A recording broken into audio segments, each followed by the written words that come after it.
Inclusive, parece que os incas também usam a palavra Iauá, que é o mesmo do Iauaretê. Aqui no Vale do Jequitinhonha tinha um grupo que era ligado aos índios, que eram os Cumanaxós, que moravam em Tocoiós, ali entre Coronel Murta e Araçuaí. Cumana é onça, Chop é porco. E eles adoravam uma deusa onça, uma divindade feminina da onça. Você ligou com o tigre e esqueceu dos leões da África, né? O Sundiata Keita, também chamado Maridiata Keita, era o fundador do Império Mali e da cultura Mande. A cultura Mande já existia. Ele era o leão, o guerreiro leão. E um outro aspecto do xamã que é interessante a gente lembrar dessa ligação dos mundos é que uma das funções do xamã era de psicopompo. Aí a pessoa morria, para ela não ir para um lugar ruim, o xamã guiava ela no outro mundo para ela ir para um lugar melhor. Eu só queria aproveitar aqui e pegar a própria fala do Guimarães Rosa, né?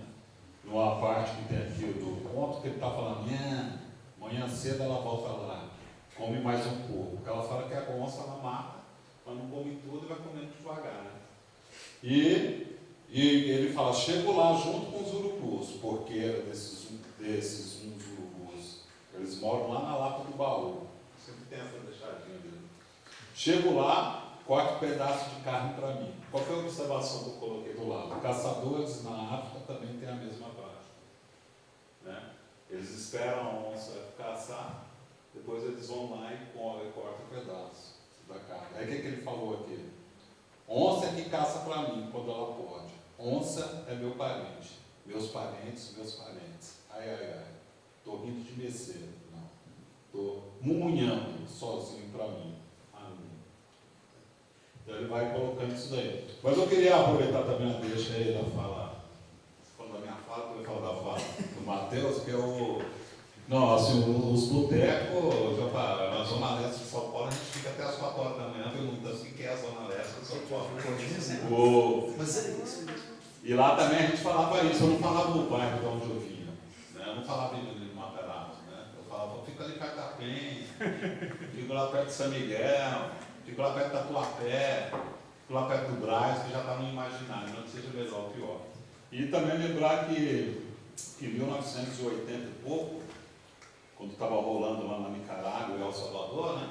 Na zona, o movimento cultural também, chamado MPA, Movimento Popular de Arte da Zona Leste de São Paulo, que produziu depois de Valdo Santana, né, que é o grande cantor, e outros aí.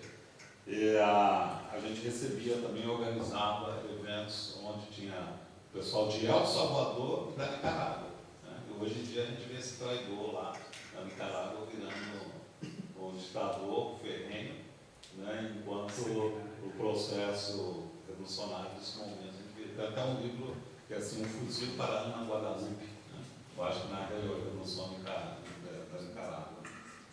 E também uma provocação que eu gosto de fazer é se olhar, apesar do Matheus ter criticado essa questão do determinismo geográfico, mas eu acho que a maioria dos trabalhos sobre o Vale do Jequitinhonha sofre dessa questão, até mesmo pela divisão que tem. Alto, médio e baixo. Então, alguns falam que tem, vamos supor assim, as pessoas falam que Diamantina está de costa para o vale, né?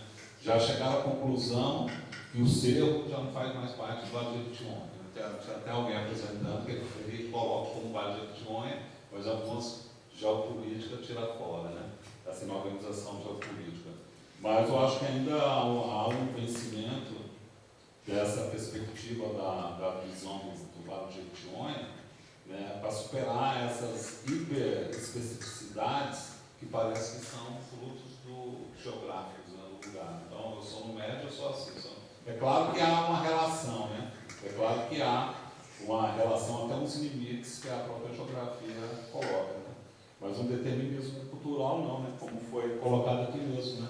Então você vê essa presença da onça, está lá na China, está lá no budismo, está lá no México, está aqui. Mas o que é de comum em todos esses povos? É aí que entra o marxismo heterodoxo, né? Dentro de uma visão de praxis, todos eles são caçadores e coletores. Isso que é de comum. A humanidade foi caçadora e coletora durante 98% da sua existência na sua terra. E não dá para dizer que isso nos gerou frutos ou percepções, até mesmo do namoro, né? A perspectiva que você está namorando, você está caçando e vice-versa. E isso eram os cantos chavantes. Quando os chavantes iam caçar, eles cantavam para as andas como se estivessem namorando. E eles falavam para ele: agora a gente vai sair para namorar, quando eles iam caçar. Porque uma coisa está ligada no outro. Né?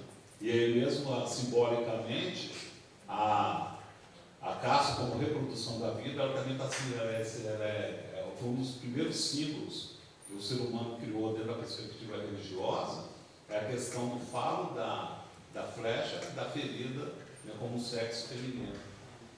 E isso é uma coisa que se devia estar em desenho de caverna, né, essa organização do mundo, essa visão que se coloca aí.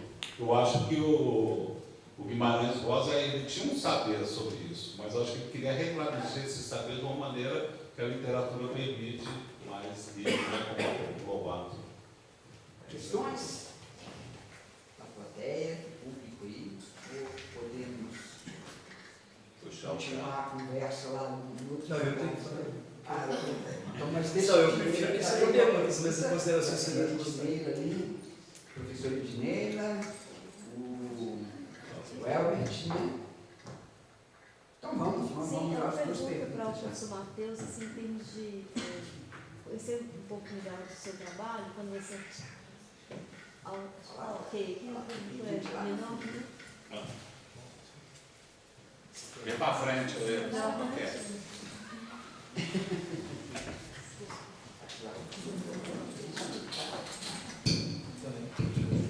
Melhor não, acho que é o microfone. Tem aí?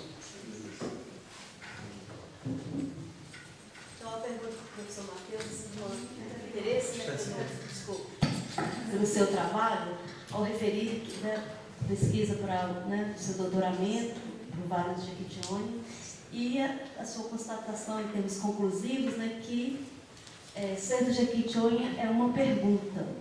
E aí, assim, em termos de conhecer mesmo um pouco da pesquisa, se você constatou alguns elementos, né, do ponto de vista empírico, para a resposta a essa pergunta.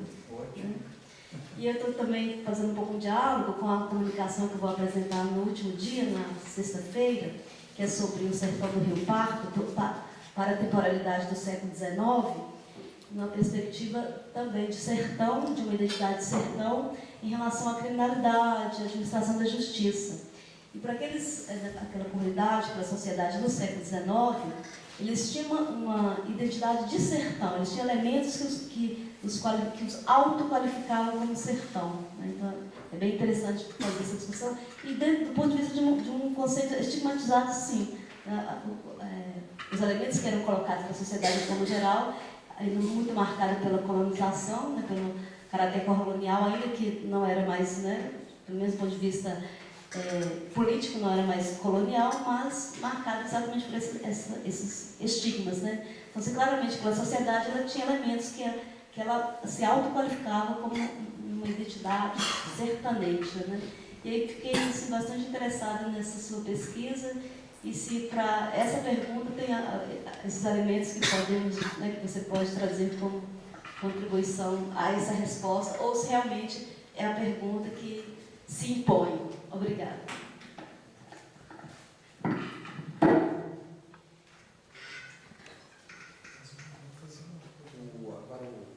Pode ser na sequência, professor? Isso. Vou ser breve aqui porque colocar Herbert e Matheus numa prosa é um negócio aí, né, Matheus? Há fronteiras nos jardins da razão, né? E é chato chegar a um objetivo no instante.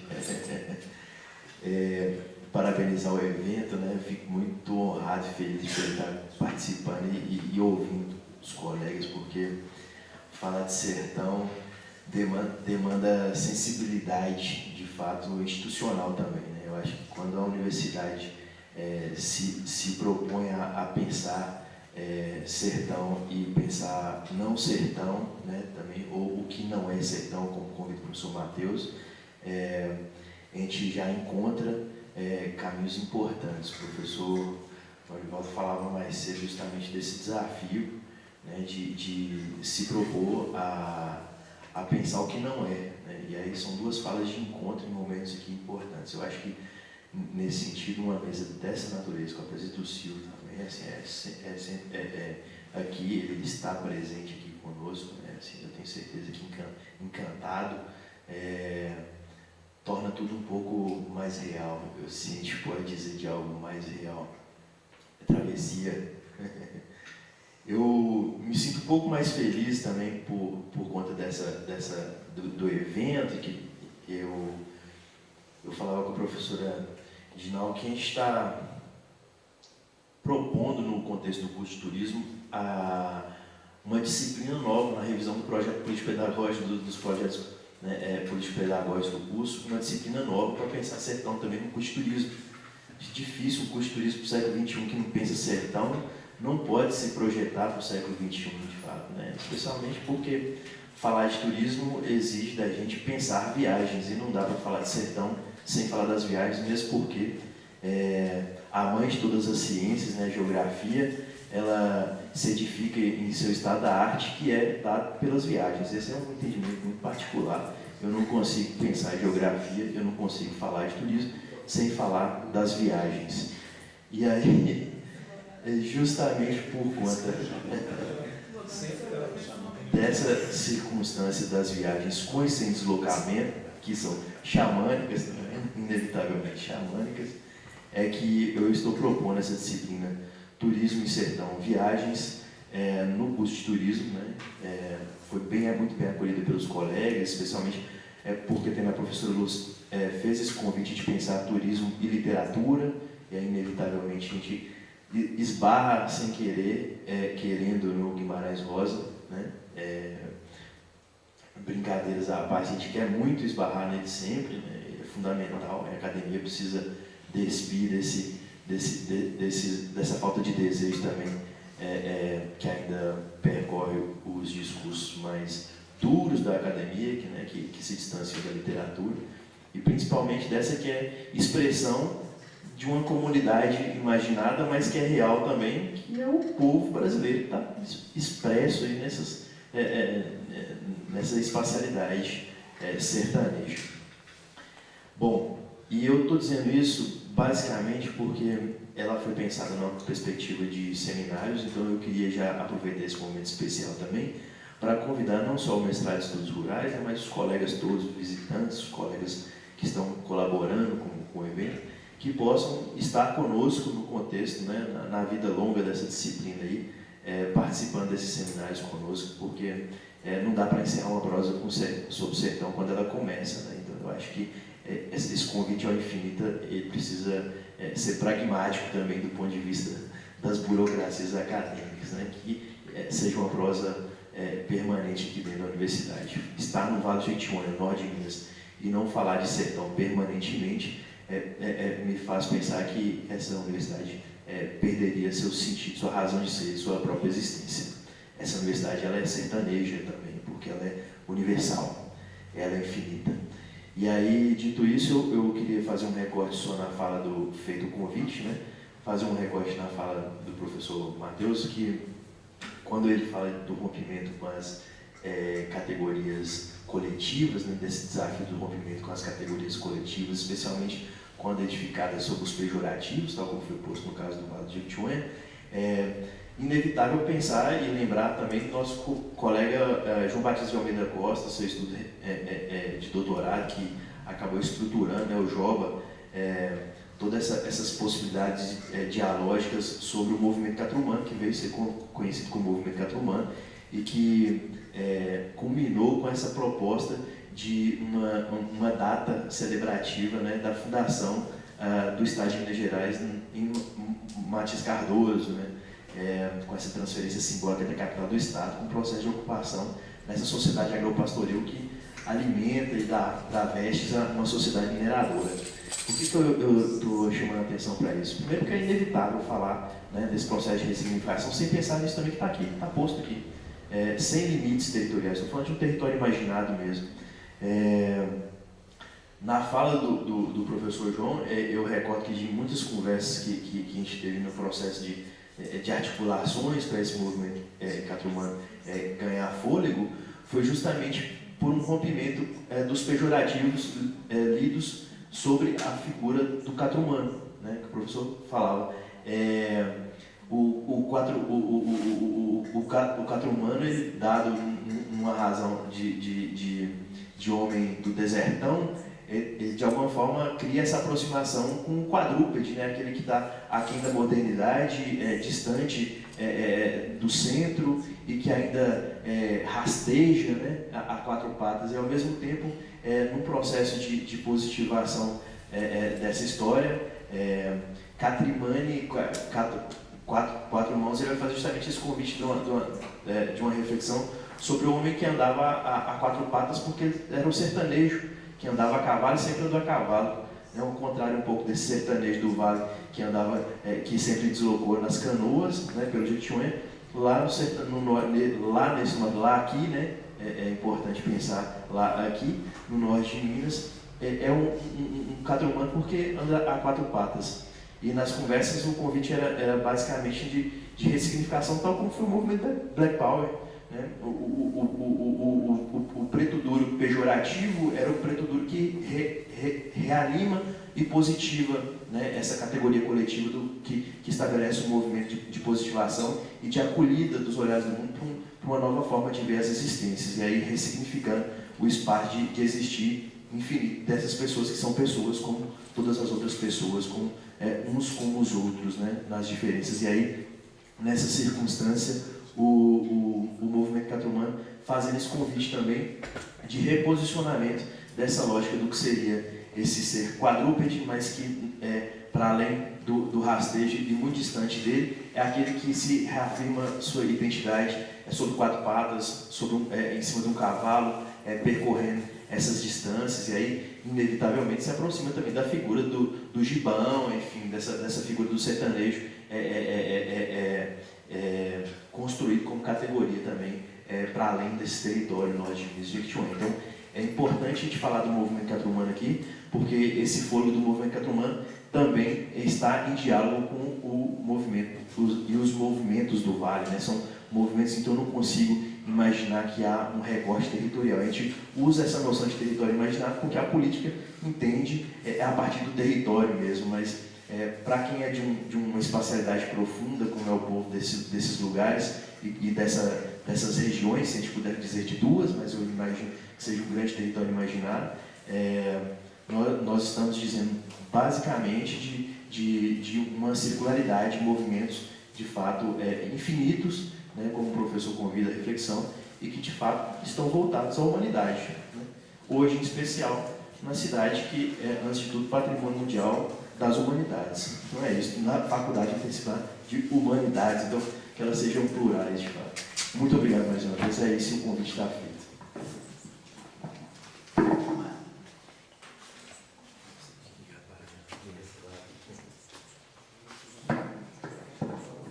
Boa noite. Primeiro eu queria parabenizar, né, o evento, agradecer a oportunidade de estar aqui com vocês. Venho do Vale do Paracatu, né, que eu costumo dizer que esse é o primo pobre do Vale do Jequitinhonha e do Vale do norte de Minas, né, como um todo, pobre culturalmente, porque por lá, nas nossas bandas, assim, muito já se foi, né, dessa cultura popular que, principalmente aqui no Vale do Jequitinhonha, norte de Minas, ainda está viva, né? Minha terra, Paracatu, costumo dizer, meu conterrâneo mais famoso é Riobaldo, né?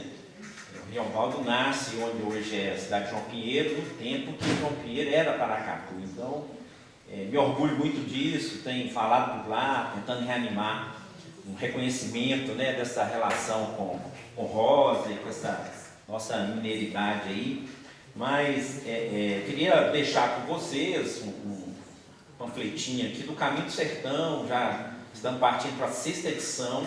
A gente resgatou um trecho do trajeto do Bando Riobaldo, né?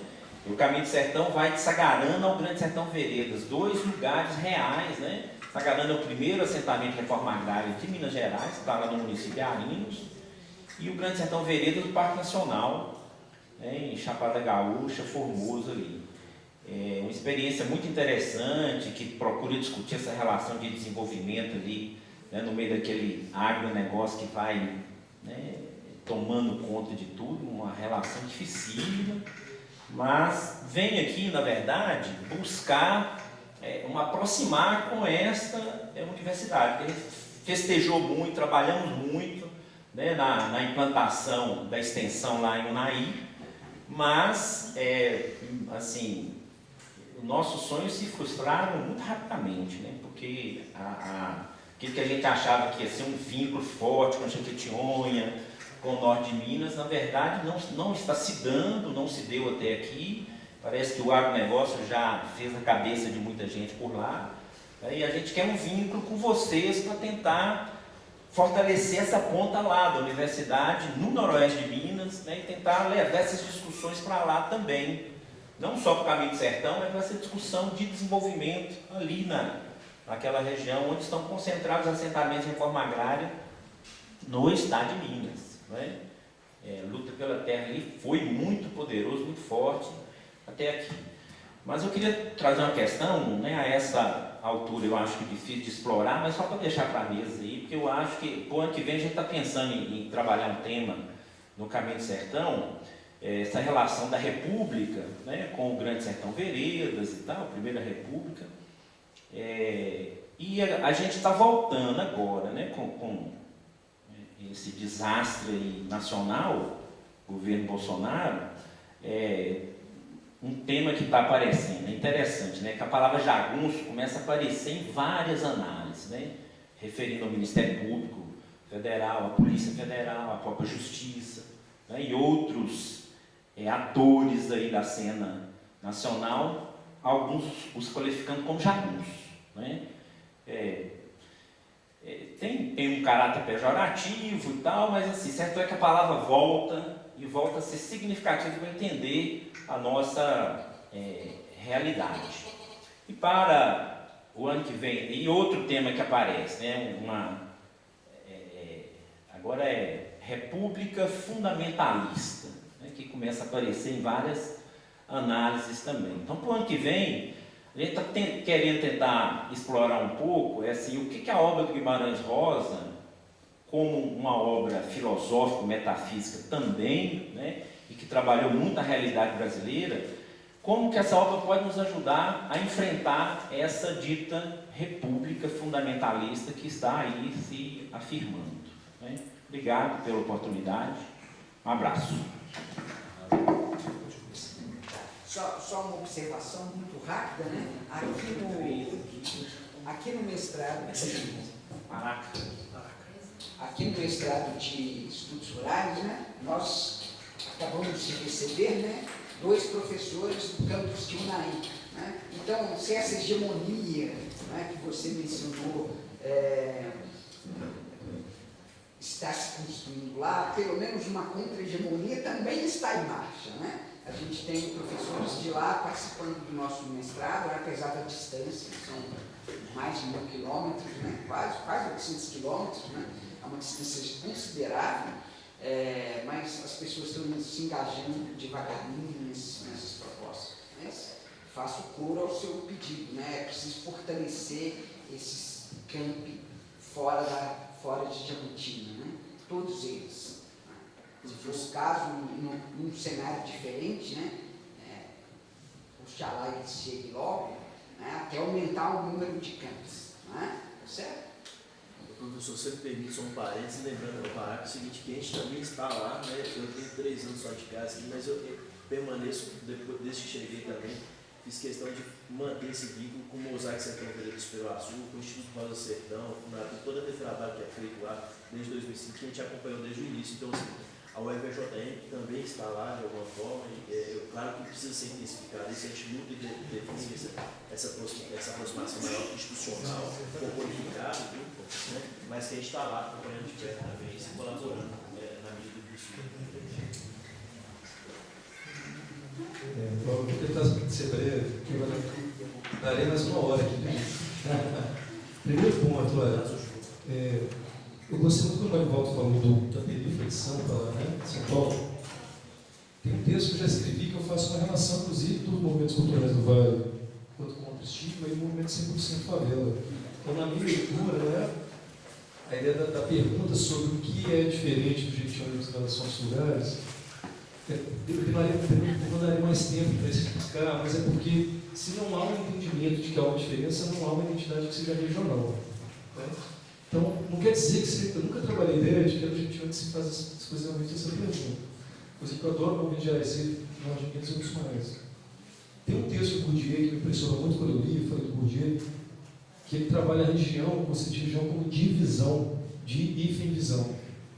Porque ela, ao mesmo tempo, uma divisão do espaço, mas uma visão, na ideia do Bourdieu de categoria de interpretação da realidade. E nesse texto, para minha surpresa, ele diz assim: as regiões mais estigmatizáveis são as regiões que constroem mais unificação regional. Então, isso não é uma exclusividade do Jequitinhonha, de fato. É, na verdade, põe o Jequitinhonha entre outros grandes debates que existem. Eu trabalho a minha tese, por exemplo, a existência do estigma sobre a África como uma região, como mesoescala entre o país e o mundo, como Estado nacional e o mundo. Você tem o estigma sobre a África e o movimento África United, né, por exemplo. Você tem a estigmatização da América Latina e o movimento de unidade da América Latina em resposta. Então, há um acionamento em relação a isso. Ou seja, a resposta não é o centro, mas a pergunta é importante, né? Tentando alimentar a pergunta, certo? Pergunta-se, quais as respostas? Existem muitas. E aí debater sobre a pergunta ser mais importante que a resposta é central. Por quê? Por exemplo, na minha interpretação pessoal, o que unifica a música do Jequitinhonha não é uma unidade estética. Não há uma unidade estética entre o Rubinho do Vale, Paulo Pedro Azul, Pedro Moraes e outros artistas da região. O que faz existir uma música do Jequitinhonha é uma unidade deles enquanto alto porta-voz da região que era estigmatizada. Eu tenho entrevistas sobre isso com eles. O Paulo Pedro Azul era Paulinho Moraes. Quando começam a criar um movimento regional de Jequitinhonha nos festivais, eles se intitulam Paulo Pedro Azul. Paulinho. O Rubinho do Vale é mais intenso, porque ele nem Rubens chama. Ele chama Manuel. É Rubinho da cidade de Rubinho, que é dele. Ele era um estudante ouro preto que tocava violão como qualquer filho de qualquer interior do Brasil, que gostava de música. Quando surge o movimento do Jequitinhonha, ele fala: olha, tem uma coisa na minha região que eu nem sabia que tinha. Porque para mim eu sou filho de Rubinho, eu não era filho do Jequitinhonha. E aí ele volta como Manuel, o violeiro, e fala: agora eu sou o Rubinho do Vale, porta-voz. Mas não há uma unidade estética, mas há o risco dessa unidade. E eu acompanhei durante anos o movimento jovem do Jequitinhonha querendo que tivesse hip hop no festival e uma resistência. É isso. Aí em Salto de Divisa, né, que levaram o Renegado, eu tive a alegria de estar do lado de uma juventude que eu conheci com 10 anos de idade, hoje está com 20, que eles choravam de emoção de ver o Renegado cantar no palco do festival. Porque eles têm cultura popular regional do Jequitinhonha com alto diálogo com o hip hop enquanto cultura popular de resistência. Então, o risco é justamente uma estética própria. Mas óbvio que a resposta. O Marcos Robato, a gente sempre debateu, a gente tem uma diferente interpretação, nunca deu tempo de debater, porque ele foi embora. Mas ele achava que eu deveria ter trabalhado mais os sindicatos rurais na minha tese. Mas depois, um dia a gente começa a mostrar que, para mim, os sindicatos são importantes, mas depois da década de 90. Eu trabalhei na tese até a década de 90, 64, com a criação do governo até a década de 90. Não quer dizer que eles não existissem. Você tinha o sindicato do Marino surgindo na capa dos Gerais, mas eles não eram acionados no movimento regional como uma resposta ao estigma regional, nesse sentido. Eles eram importantes, eles eram divulgados, mas quando você dizia, não somos da miséria, por que não somos? Como vamos descobrir nossas riquezas que ainda não temos? O movimento regional do Vale vai, de fato, na cultura popular, isso é um fato. Depois você vai ter o movimento sindical se fortalecendo, você vai ter ele se estruturando regionalmente, isso é um tema que eu gostaria de trabalhar depois. criando uma organização regional. Ele ainda não se via assim, ele era o sindicato turmalino.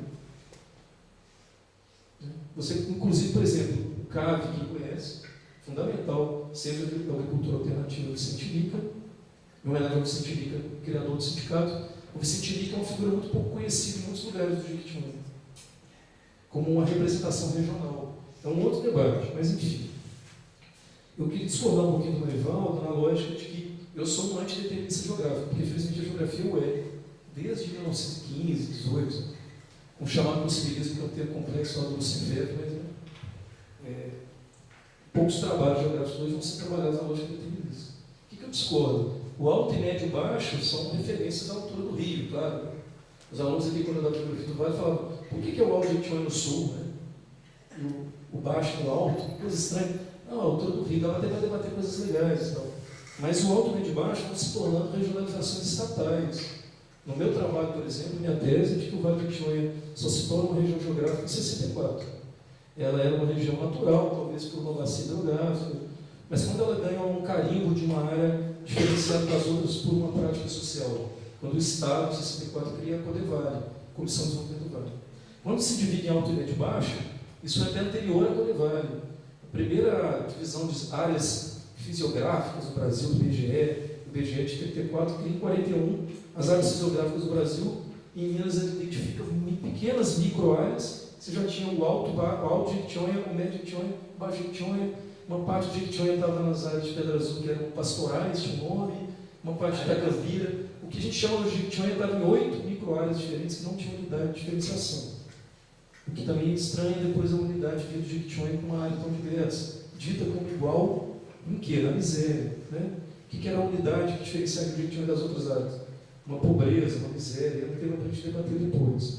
O alto e médio e baixo hoje são áreas que podem ser identidades regionais, não pela natureza em si, porque o Luiz me ensinou tanto isso nos livros dele, nos textos. Há uma diferenciação também de período de ocupação. A forma como se ocupou o alto é muito diferente depois da época que se ocupou o médio, depois da guerra com os Goruns, né, a chamada guerra justa, absurda, depois o baixo. Então, há diferenciações concretas que não são espaciais do sentido natural determinista. E há classificações estatais mesmo, que diferenciam essas áreas com projetos. Então, se elas não eram diferentes, elas começam a ser, por serem tratadas diferentes pelo Estado, na minha visão. Bom, alguém falou sobre o processo colonial aqui, que eu acho importante ter a ver com a fala da Edmila, né? E também uma diferenciação da minha interpretação do Marivaldo em relação à teoria decolonial, não sei se eu entendi bem, Marivaldo. O que me agrada na teoria chamada descolonialista, que diferencia ela até da pós-colonialista, a pós-colonialista começa a se rever, porque ela passa a ser marcada como uma ideia de que ela acontece depois dos processos de independência. O que é o período pós-colonial? O Stutt e outros autores discutem isso. O pós-colonial é pós-independência. Qual é o problema disso? Né? O problema grave que os pensadores realmente vão mapear e tem a ver com o que o Marivaldo disse, eu concordo muito com você, o pensamento decolonial existe desde sempre. A gente muda a ideia de pós-colonialismo para decolonialismo ou descolonialismo na ideia de que onde existe saber colonial, existe saber em resistência descolonial. Então não há uma corrente do pensamento contemporâneo que vai construir essa ideia. Ela vai tentar, na verdade, entender como isso se deu desde sempre, no processo de dialética de colonização e descolonização. E desfazer esse processo. Inclusive, porque olha a contradição. O Quirrano, que é famoso, né, o Guanigo Quirrano, ele vai construir o conceito de colonialidade do saber. O conceito dele é justamente a ideia de que o fim da independência oficial, estatal, não gerou o fim da colonialidade por 300, 400 anos. Então, o pós-colonialismo era um termo controverso, porque era justamente para discutir que ainda existe e que o saber decolonial existiu desde a chegada no Brasil, existe desde a pisada de Pedro Álvares Cabral, que é o primeiro conflito. Até hoje. Né? Há um saber, onde há saber colonial, há decolonial. Eu acho também que muitas vezes a gente superficializa esse debate. Eu tenho debatido isso com alguns amigos. Esse pensamento é decolonial. Eu falo, você pode defender isso, mas você tem que discutir a colonialidade do saber. Qualquer saber contra-hegemônico é decolonial? Não necessariamente, na minha visão. Você tem que também estabelecer uma conexão com o que você está chamando de colonização. O que é colonização? Se ficar vago, a gente entra numa teoria, numa discussão apolítica extremamente perigosa. Né? Para mim, mas há para mim a decolonialidade. Depois eu posso discutir aqui por que eu acho que a regionalização do Estado moderno é colonial, não hoje, né? Ela bebe de frutos do processo colonial, na minha opinião, muito concretos. Gostei da ideia das sensibilidades institucional, né? Queria então fechar, poderia falar mais, eu botei coisas lindas aqui, voltando a homenagem ao Silvio, né? Queria fechar com o Silvio, dizendo que logo que eu cheguei aqui, imagina, Luiz, eu vim para cá, estou dando aula na Federal do Vale do Jequitinhonha, meu Deus, né? Em relação com o Vale Antigo e tal. Aí Pedro Ângelo, reitor, com muitas histórias controversas, na minha opinião, resolve mudar o nome da universidade para Universidade Federal do Juscelino Kubitschek. Vocês nem sabem essa história, tem pessoas mais novas. Eu falei, meu Deus do céu, agora eu cheguei aqui, vai pôr Juscelino Kubitschek na universidade, que desastre. Né? Ele realmente ia fazer, né? Teve uma mobilização que o senhor não fez, abriu um plebiscito.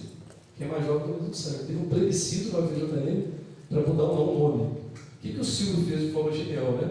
Ele criou um método muito controverso na cédula Pedro Ângelo, que era, você votava do lado se queria mudar o nome ou não, e do lado de lá já tinham nomes propostos. O dele era o JK. O Silvio falou assim, eu voto para não mudar o nome. Mas se ganhar mudar o nome, eu vou pôr um outro nome, que ele não propôs. Que não ficou em primeiro lugar, mas ficou na frente do Pedro Ângelo.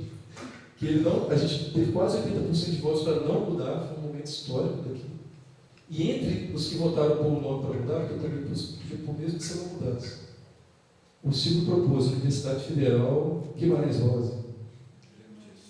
Tinha quase um slogan, né? De costas para a capital, de frente para o sertão. Diferente do Juscelino, que era quase o contrário, como símbolo. Aí era engraçado, ganhou manter o nome, mas entre os nomes votados, a Universidade de Guimarães Rosa ficou à frente de Juscelino Kubitschek. Sensibilidade institucional do sertão. Salve, Silvio. O outro nome que quase ganhou foi o Chica da Silva também. Que tinha a corrente Chica da Silva. Eu participei vivamente desse conjunto. Então, avançado da hora. Pelo avançar da hora, substituindo o Lobato. Agradeço a presença, Mateus, Luiz Santiago. E aí, e também. E boa noite a todos, obrigado pela presença.